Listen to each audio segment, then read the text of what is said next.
to Brendan a big búla bus, as we'd say in our own language, in Gaeilge, 15 working age forums. It's fantastic. What an achievement, and I'm delighted to play a small part in it. So tonight we're talking about LinkedIn, and we have Jennison and Ray joining us from California. So we are absolutely delighted to get two experts in telling us all about LinkedIn and, of course, all the accessibility features, especially for sight loss on LinkedIn.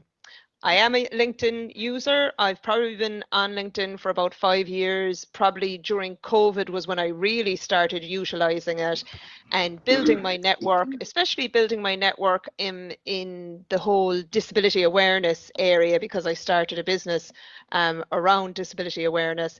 I have met incredible people through the platform on LinkedIn. You're able to express yourself in a professional way. I like that there are good boundaries around, you know, what you can post, etc. So it really works for me. And I would really recommend anyone, if you're in the job search or you're always open to moving within your career, and especially if you want to do remote work, to become really confident on LinkedIn. I think it's really important. So without further ado, we want to hear from Ray and from Jennison from California. Thank you so much for joining us, guys. We're really delighted. And everyone, I hope you enjoy the session.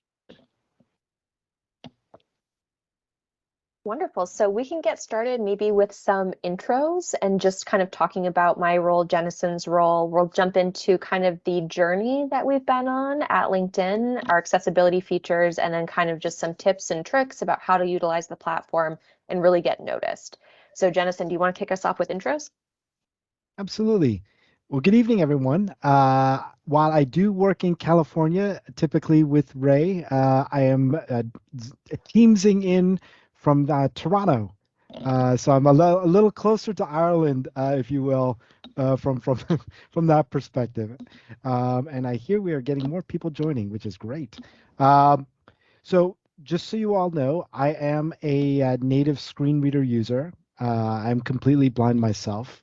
I've been with LinkedIn since 2013, which will make 10 years this November. November 11th will be my 10-year anniversary with LinkedIn.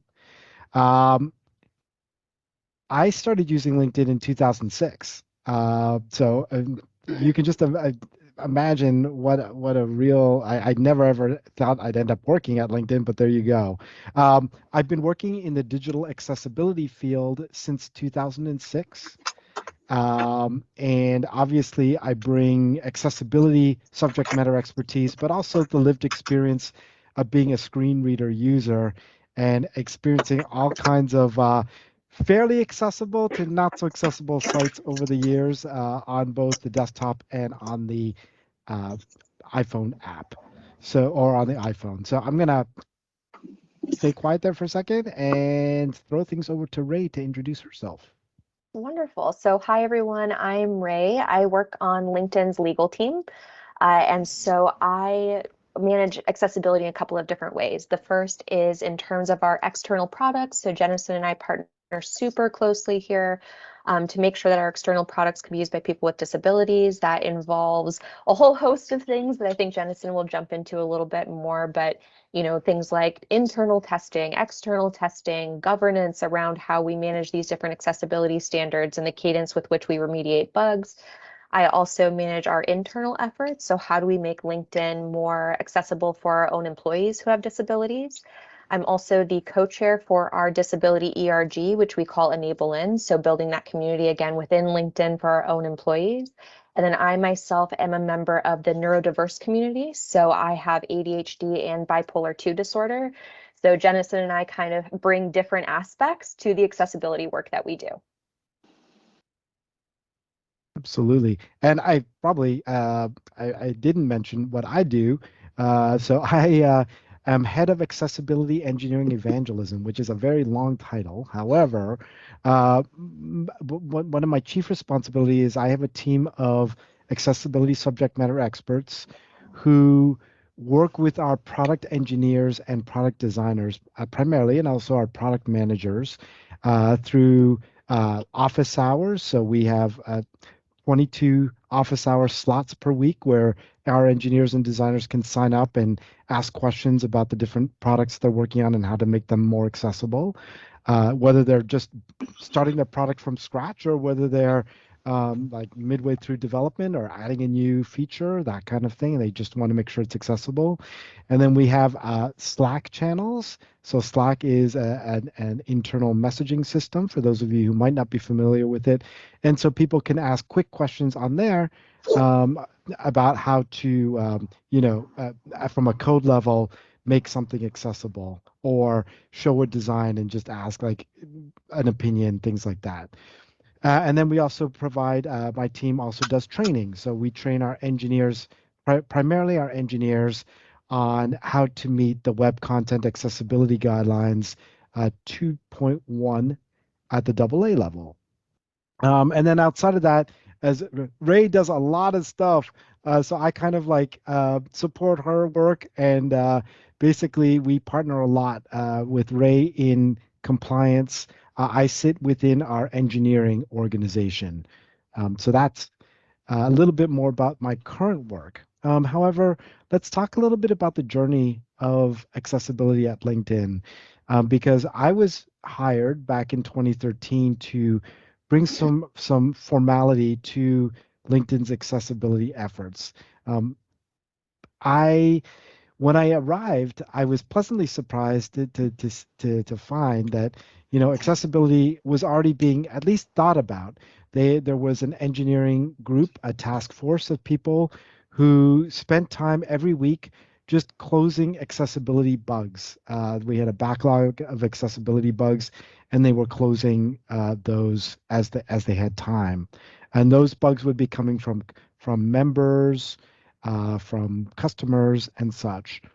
What I want to tell folks, just to give some more context, you all probably know LinkedIn as LinkedIn.com, which is about finding jobs and the feed and all of those things.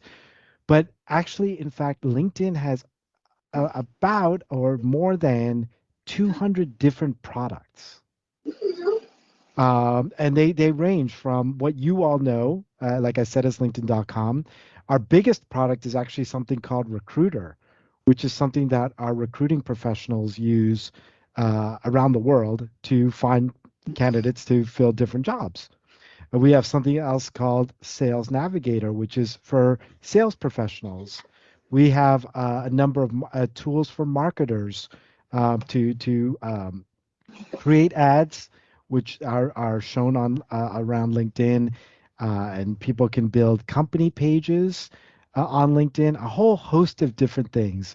So just when you thought LinkedIn was just one thing, it's a whole bunch of different products.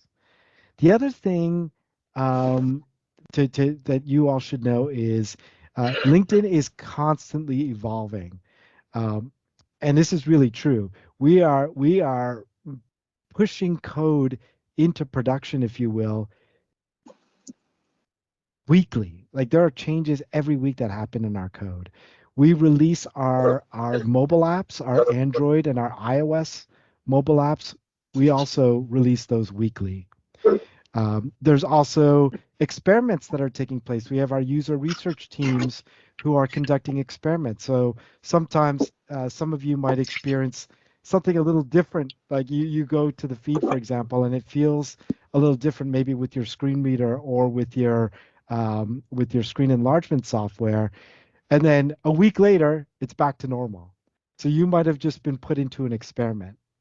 So I thought I'd just bring that to all of your attention to let you know that, and it's not only LinkedIn that's like this. A lot of what are called apps, web apps today, are similar to LinkedIn, constantly changing, constantly evolving, which makes it interesting and challenging for Ray and I over the years to just keep track of accessibility.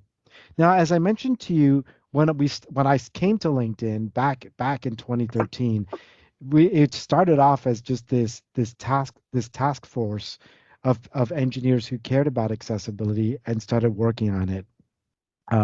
Flash forward to today, we have folks working on accessibility full time in engineering, in design, We have other people who don't have accessibility as their full-time job, but they spend time working on accessibility for our employee-facing applications.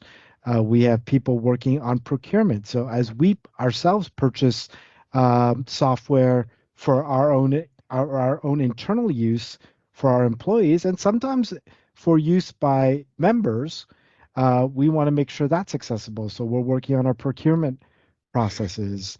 We spend a lot of time helping our marketing teams make sure that the copy, the text that they're writing is disability friendly and is not using ableist language.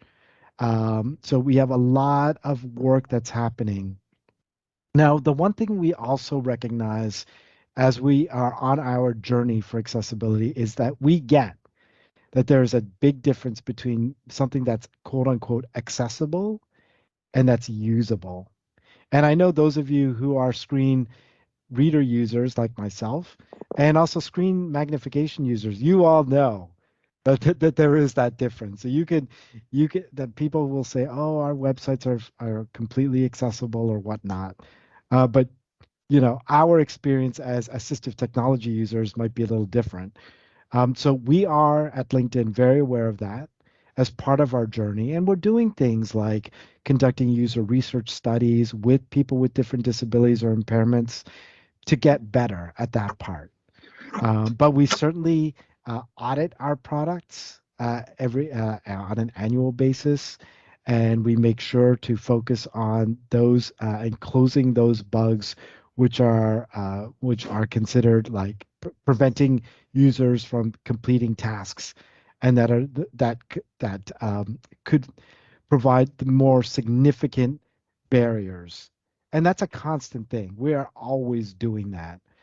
I know it might be frustrating sometimes, like you're used to, like you might go to one of our pages, well, what you'd consider a page, and you might have been there, maybe like it may have been like 6 months ago that you'd been using your profile, for example, and then you come back 6 months later and things have changed. But just remember what I mentioned to you before, that from a products perspective, we are constantly evolving our products.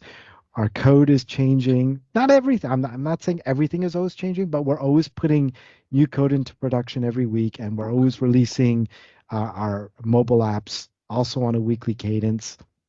So there will be things that are changing. Now, we'd like to think that we're on top of all of the stuff, but as you can imagine, with so many products, it's always an interesting challenge for us to stay on top of things. But the good news to tell all of you is that we have complete support from our leadership at LinkedIn. We have executive level sponsorship. We do things like, for example, celebrate Global Accessibility Awareness Day every year, and we take that opportunity to spread awareness, not only within engineering and design and product, but across the organization on what is it like for people with different disabilities or impairments who use assistive technologies to experience an accessible website or something that's not necessarily so accessible.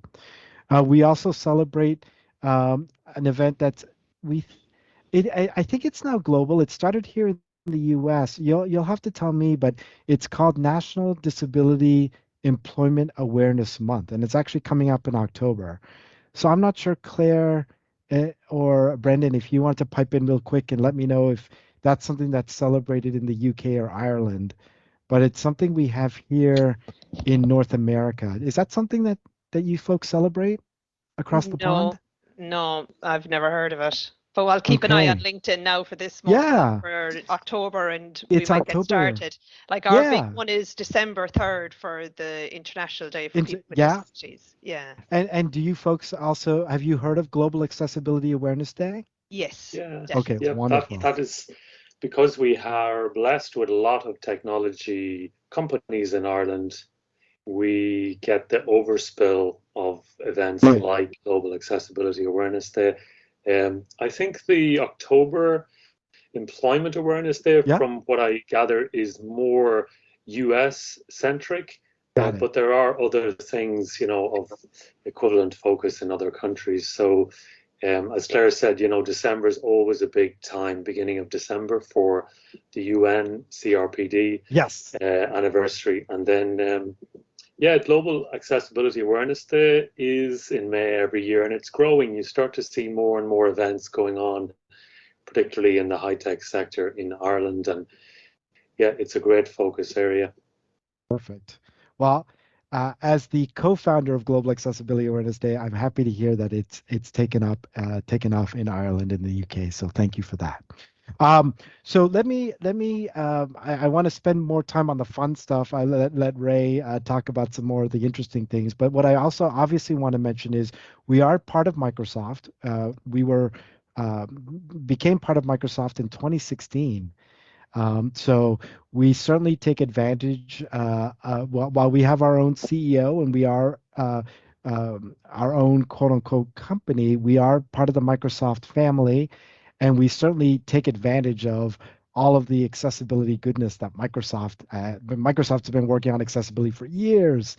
So we are fortunate that we get to leverage a lot of the technology, the processes, the learnings, and we communicate certainly often with our Microsoft colleagues on best practices, not only with our external stuff that I've been talking to you about, but also internally to make sure our workplace is as accessible as possible.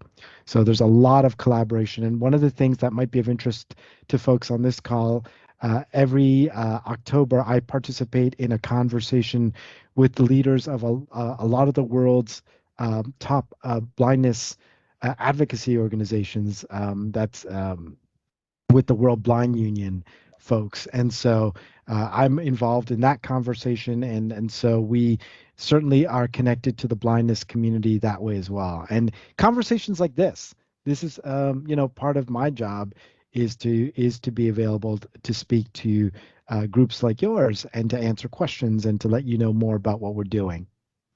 So that's a bit about our journey and how we have positioned ourselves. And I hope that gives you folks just a good understanding, first of all, about our commitment to accessibility, the fact that we recognize we're on a journey, and just to let you folks get a better understanding of like the moving parts and things like that. And then also the efforts that we're undertaking on a daily basis as we continue our journey on accessibility and to really fulfill our vision, which is to create economic opportunity for every member of the global workforce, which includes those of us with different disabilities or impairments. So I'm going to stop there. I'm going to turn things over to Ray, who's going to talk about some more of the neat stuff and some of the features and things that might be of particular interest to all of you.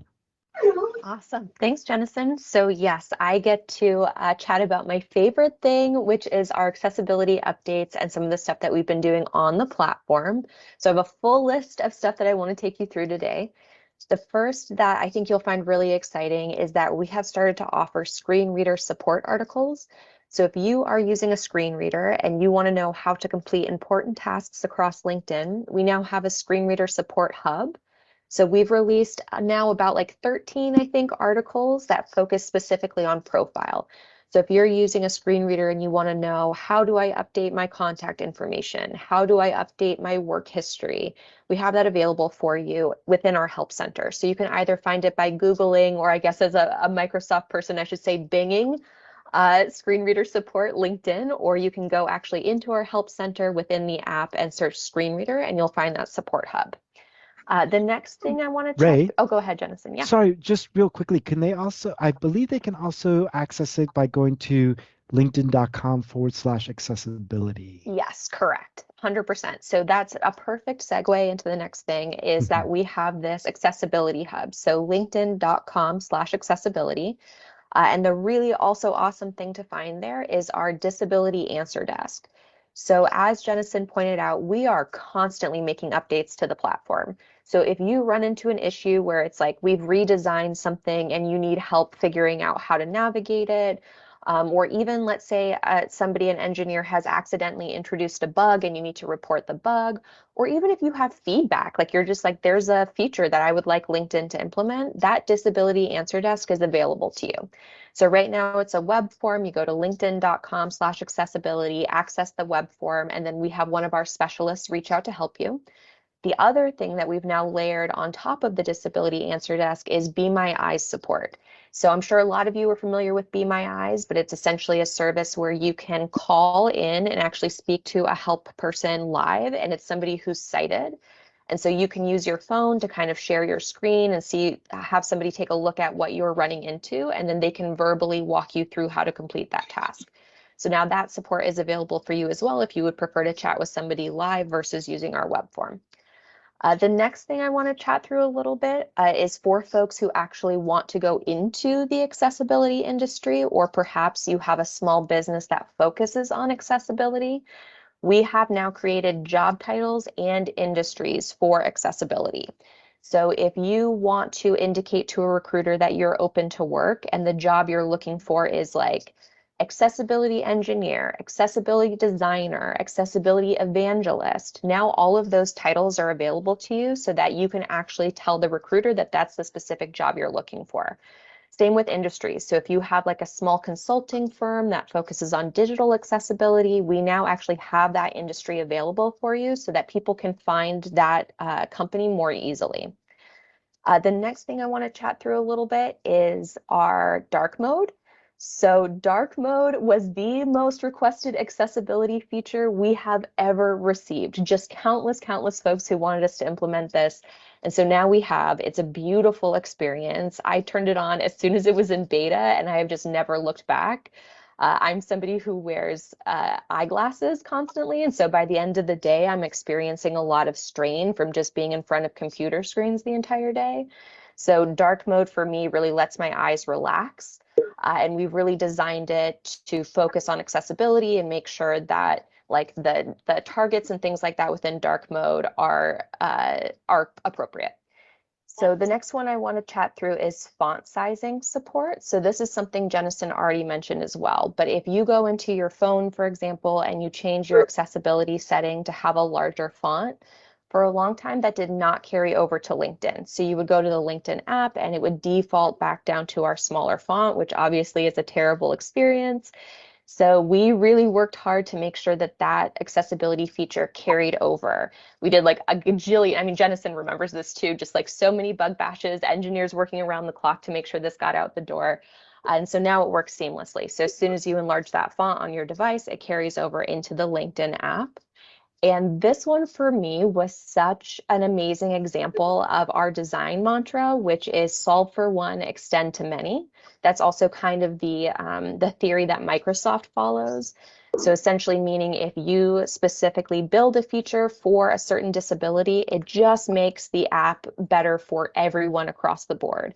So yes, this specific one is developed for people who need a larger font to be able to read, but it just makes the app better, right? So what we found is we actually pulled usage reports after we implemented that feature. And so you would think if it's only people with a visual impairment who are going to use that feature, we'd see probably a small percentage of users. But what we found is that 40% of our Android users immediately adopted that feature. It's almost half of our users choosing to have a non-standard sized font. So again, it just made LinkedIn better for everybody. Another thing that you can, oh, Jennison, were you going to say something? No, I was just, and I'm sorry, Ray, if you were going to mention this also, but while Ray was talking about how this font resizing is available on the mobile apps, we certainly support reflow on the our desktop. So on linkedin.com, if you're using a standard laptop, we also support font resizing up to 400% font size as well. Yeah, absolutely. And it eliminates that terrible horizontal scroll bar experience that I think all of us have tried when zooming in. So it just reflows beautifully on the screen now. So great call out, Jennison. Another feature that you guys can explore on LinkedIn is the ability to change your autoplay settings. So I know for me, I don't love like videos to autoplay in my feed, especially if like let's say I've left my sound on, I'm at the office, I start scrolling through my feed and a video auto plays and is just like super loud in the office. It can be so distracting. So you can turn on the autoplay on or off. And we actually even have settings to like only use autoplay if you're on Wi-Fi. Like you can really customize that experience within your feed. That's very And useful. That's very useful for those of us who are screen reader users, yes, who have experienced where you go to a web page and your audio from your screen reader is competing with the audio from a video. frustrating, super frustrating. So we're glad that we're now able to kind of customize those different settings again to personalize that feed experience for you. Another experience within the feed that we have is we have the ability for people to enter alternative text when they're posting an image. So we really have gotten feedback from the community. So we originally allowed 180 characters. So when you're uploading a photo, you get 180 characters to describe what's in that photo for somebody who's using a screen reader to listen to. We got people to leave more detailed descriptions. So we increased that to 300. And then we actually continued to get feedback that people just wanted the ability to add more if they wanted to. So we've now increased that to 1,000 characters. And again, that's just like a personal preference. Jennison and I have chatted a lot about, you know, sometimes a shorter description is a little bit better so that you can kind of get straight to the point. But we did want to make sure that if you have a really detailed description that you want to leave for an image, that you're now able to on LinkedIn. And then finally, the last thing I want to chat through is actually LinkedIn Learning. So Jennison talked a lot about kind of the ecosystem of our products.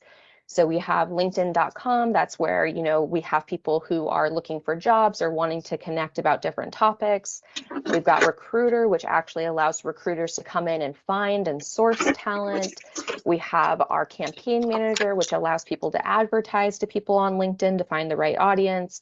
We have LinkedIn Learning to help our members actually upskill and find jobs that they're interested in. So on LinkedIn Learning over the past couple of years, we have focused really heavily on building out our library for disability inclusion courses and accessibility courses. So now we have things like how to design with accessibility, how to make the case for accessibility in your organization, disability readiness for people leaders, autism in the workplace, supporting neurodiverse workers. We have an entire catalog. But there are a couple that I want to call out. So there are some that we have in front of our paywall that you can actually access even if you do not have a LinkedIn Learning account. And the first one is called Digital Accessibility for the Modern Workplace. And again, you can find this by Googling or Binging it, and you can access it even without the LinkedIn Learning account. We essentially partnered with Hector Minto at Microsoft. If you guys don't know him, he's just like a spectacular accessibility evangelist. And in that course, he goes through how to utilize different accessibility features. So like what features are available within Windows? What features are available on LinkedIn to make your content more accessible? How do you create an accessible email? How do you approach presentations? So all of that material is available to you. And then additionally, we actually created an audio described version of that course. Our very first audio described course of all time. We thought that this was an important one for us to start with in terms of making sure that we had it audio described. So that's also available to you if you want to use it. And then the other piece of this is that when the pandemic first started, we launched a campaign to help our members upskill for in-demand jobs.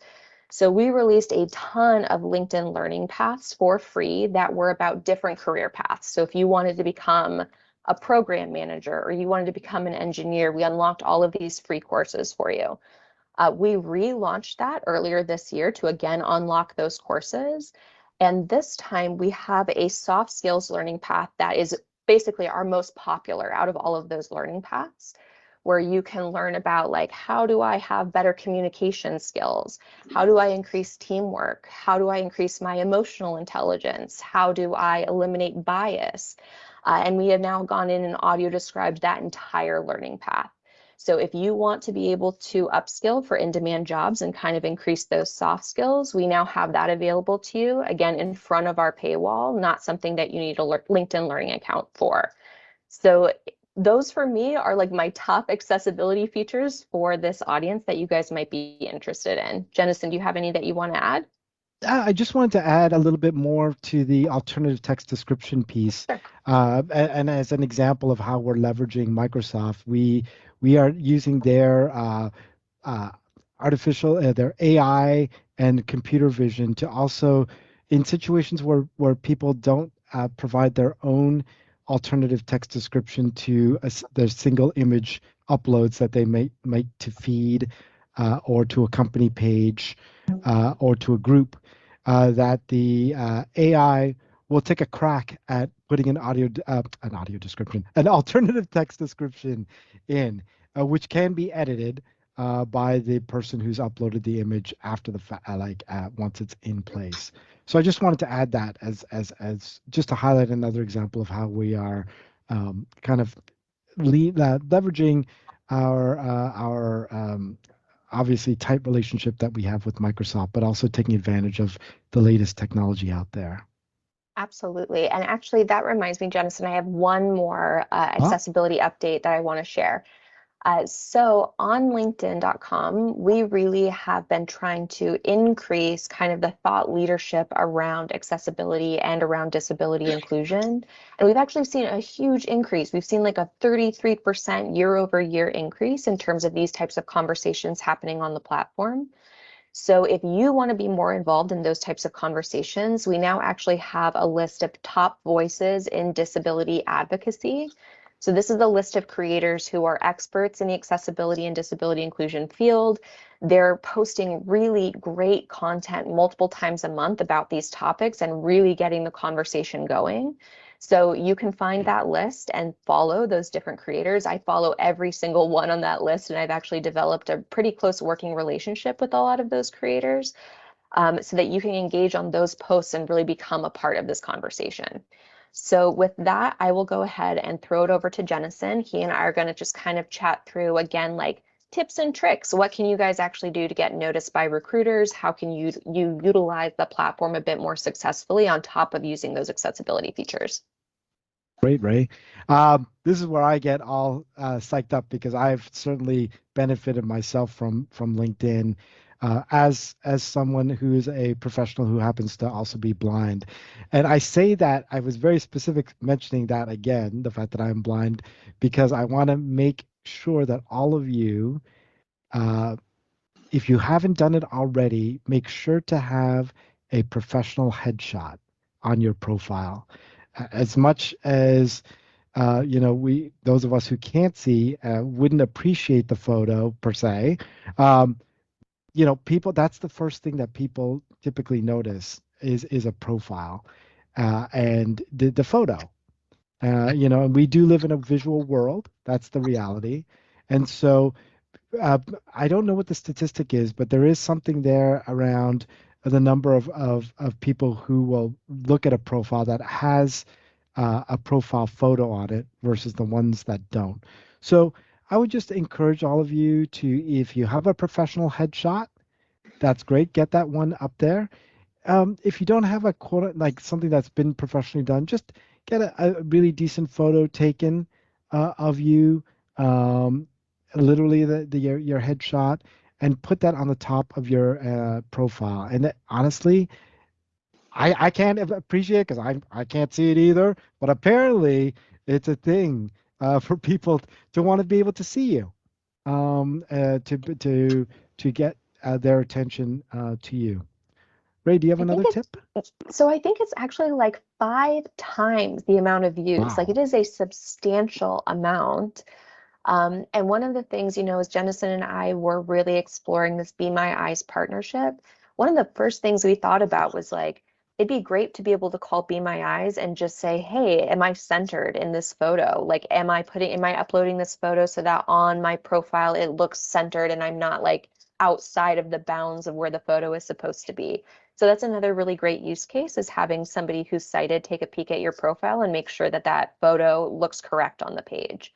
Another great one is focusing on your headline and your about section. So that headline is like the thing that pops up right after your name on LinkedIn. If you are currently employed, we just automatically put in your current job title, but you can edit it to be whatever you want. So like for me, I include my current job title, but I also include the fact that I'm a leader within our employee resource group. I include that I'm a disability advocate. I also include the fact that like I'm a fan of cat gifts because I just want to be a little bit more personable and like show that I have a sense of humor there as well. And if you're out of work, you can always have a title that's like seeking XYZ opportunity. A lot of folks just have something a little bit creative there that like makes you want to click on their profile and take a peek at what they're doing. Like instead of accessibility designer, something like I design experiences for everyone, things that can kind of capture somebody's interest. And then the other part is that about section. So in your profile, the very first thing is just a section that's about, and you're supposed to put essentially like, what is the key stuff that you want a recruiter to know about you in that section? And then later you kind of have your work experience section, which we'll chat through too. But that about section is a really good place to talk about what you're passionate about, any skills that you have that you want to be like front and center, anything outside of work even that you want to chat about, like maybe your school experience or volunteer experience, anything that you want to mention for somebody who's just going to look at that top part of your profile. You're kind of trying to get them interested to actually scroll all the way through and read through that work experience as well, right? And we actually now are experimenting with a feature to use AI to help you develop that about section. So the idea is that if you fill in your work experience and the different job titles you've had, that this AI will kind of help you build that narrative around your work history and what you're interested in and what your different skills are. So that right now is available on our premium product, which is, it's actually spending money each month to be able to use premium. It's not the regular free LinkedIn profile, but we're just in the beginning stages of that. So still just experimenting with what we can do in that AI space. Dennison. There's another neat item called featured section, and what you can do in there is you can have posts that you may have put up on LinkedIn or articles that you may have published on LinkedIn in this featured section, and it just highlights them to visitors to your profile.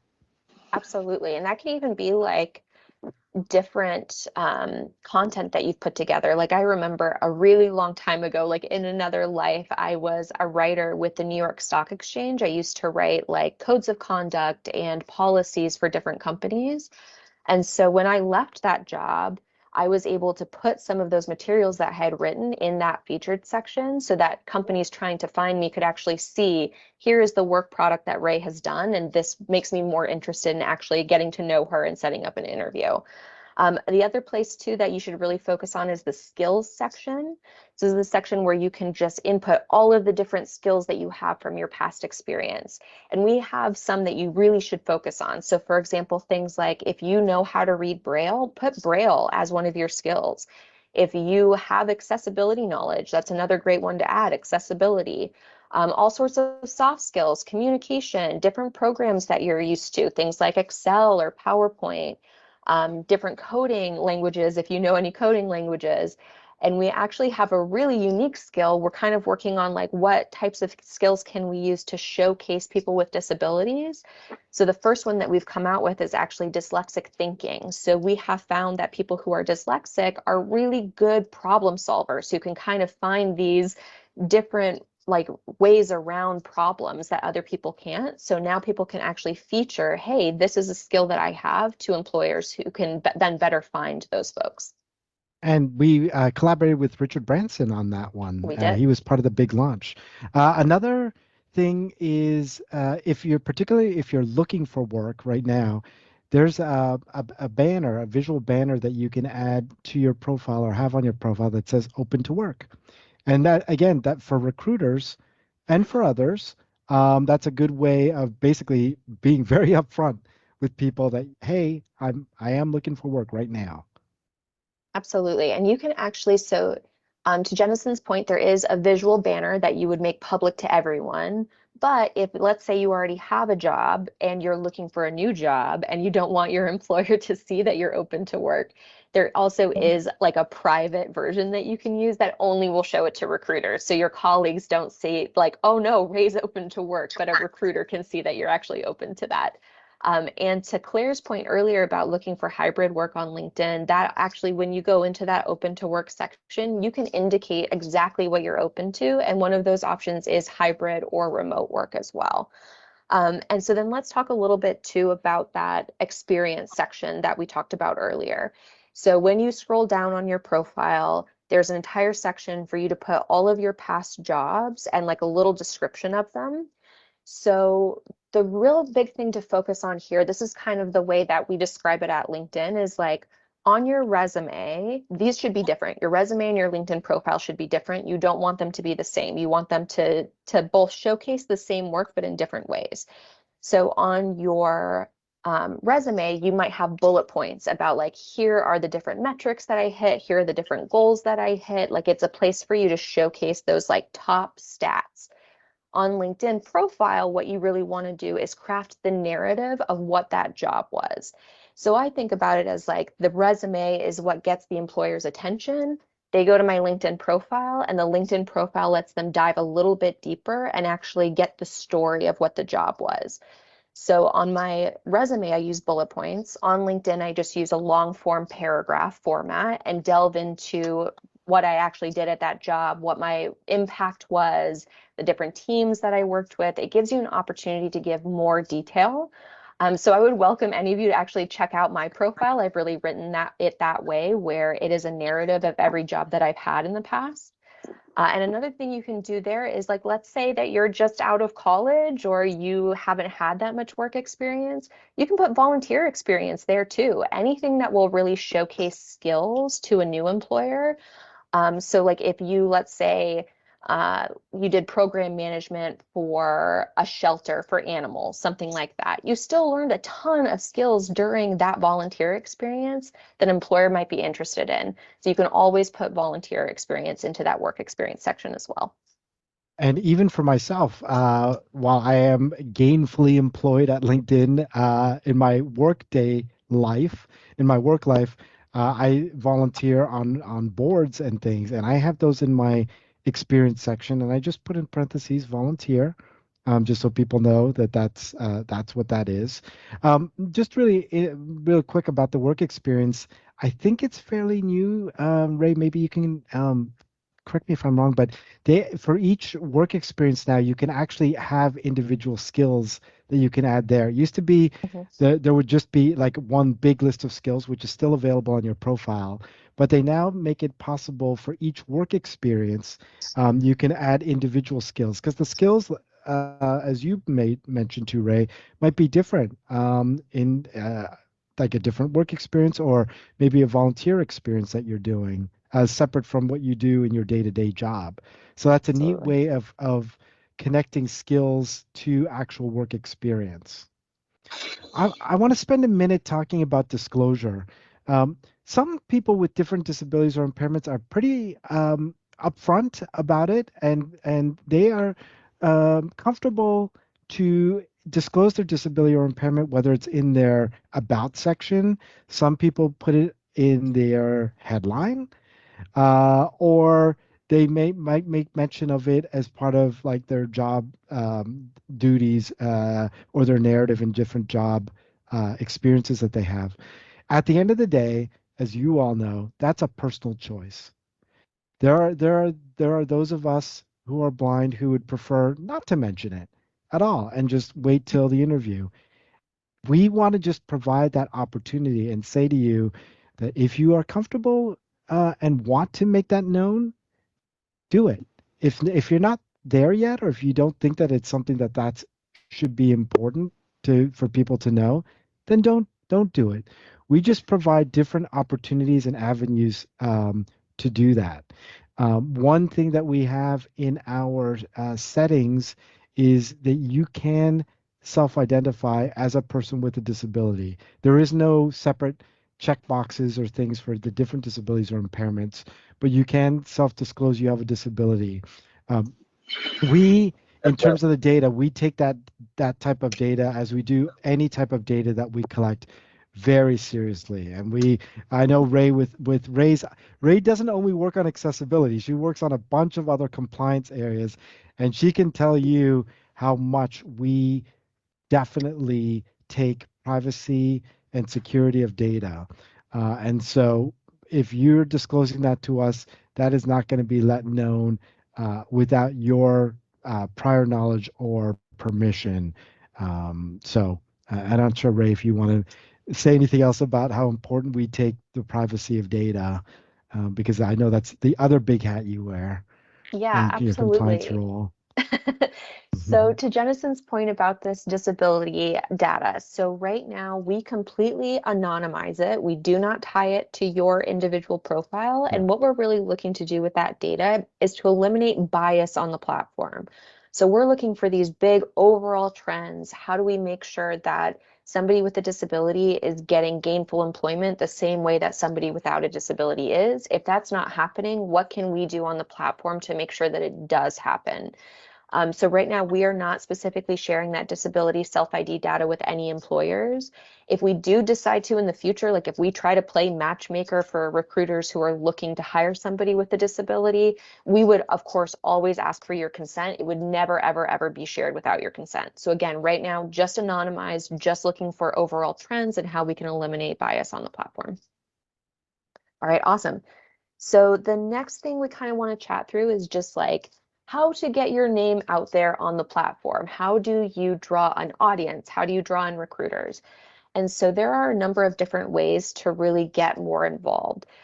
So the first would be like posting on your feed regularly, right? Like just making sure that you're consistently putting out content. You can gain more followers that way. More people will want to connect. More people will want to engage in your comments and start conversations with you. Another way is to join different groups. So there are a ton of different groups on LinkedIn that you can find just by searching and then join them.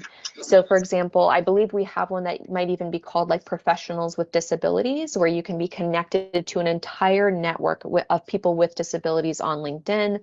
Or if you're a writer, there's one that's just like professional writer group, something like that, where you can join these different professional groups and make connections. We also have the ability to host events on LinkedIn. You can do LinkedIn Live events and advertise them on the platform. You can also publish articles. So Jennison does this on a regular basis too. When we release different accessibility features, you can go in and write an article about a specific topic and then post about it. And then a really new thing that we have that's really exciting is we have something called collaborative articles. So essentially what we're doing is we are having AI generate posts about these different working topics. And then we're asking people who are experts in those topics to actually write in as part of the post and give their perspective on it.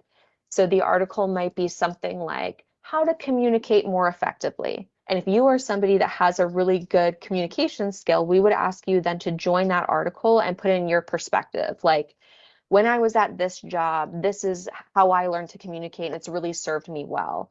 Or here's a communication issue that I ran into where a colleague and I weren't communicating very well, and here's how I solved it. So we're basically writing that super basic article with AI, but then we want all of this experience layered on top. And the idea is really that like on our platform, we have something like 1 billion hours of work experience that all of the different members have. So we want to make sure that we're using your work experience to help others on their professional journeys.